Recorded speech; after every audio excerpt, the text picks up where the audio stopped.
அஸ்ஸலாமு அலைக்கும். 1997 ஜனவரி 28ஆம் நாள் வெற்றிக்கும் வீரமரணத்துக்கும் இடையே போராடி ஓய்ந்த வேங்கை மனிதரின் மறைவு நாள். ஆம், எங்களை பொறுத்தவரை இது கருப்பு தினம் அல்ல, சிகப்பு தினம். உன்னை புதைக்கவில்லை, விதைத்திருக்கிறோம். உன்னிலிருந்து பூக்கட்டும் ஆயிரம் ஆயிரம் புரட்சி பூக்கள். உன் இரத்தங்களை சிந்திய வரலாறுகளை எழுதி இம்மையை மறுமைக்காக தியாகம் செய்தாய். இஸ்லாம் உலகாலும் சக்தியாக மாற வேண்டும் என்பதற்காக தங்களின் இன்னுயிரையே தியாகம் செய்தவர்களின் பட்டியலில் சேர்ந்து கொண்டாய்.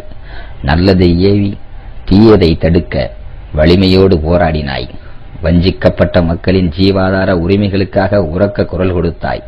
அனாச்சாரங்களையும் அசிங்கங்களையும் அயோக்கியத்தனங்களையும் ஆள்பவன் தவறுகளையும் ஆண்டவனுக்கு எதிரான அனைத்தையும் அச்சமின்றியே எதிர்த்து வந்தாய். வரலாற்று குருடர்கள் முட்டிய வன்முறை தீயில் ஜனநாயகம் இங்கு சாம்பலான போது உனது எழுச்சி உரையால் நமது இனத்தையே தட்டி எழுப்பிய தன்மான சிங்கமே, சிம்மாசனங்கள் உன்னை சிறைப்படுத்திய போதும் சிராத்துன் முஸ்தகீனை சிறந்தது என்றாய். ஆம், உண்மை என்றுணர்ந்து என்றும் உனது உணர்வுகளோடு நாம். ஷரியத் என்பது எங்கள் குர்ஆனிய வாழ்க்கை. அதிலே எது குறுக்கிட்டாலும் நாங்கள் எரிமலையாய் வெடிப்போம்.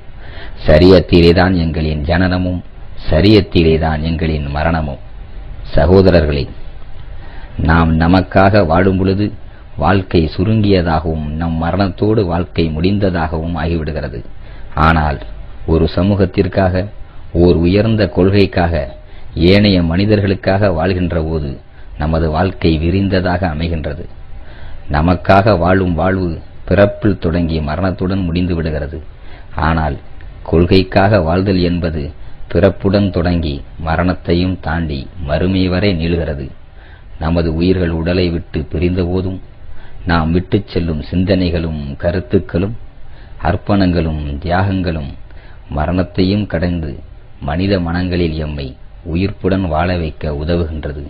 இதோ மரணத்தை நேசிப்போம், சுகதாக்களை வாசிப்போம். என்றும் அல்லாஹ்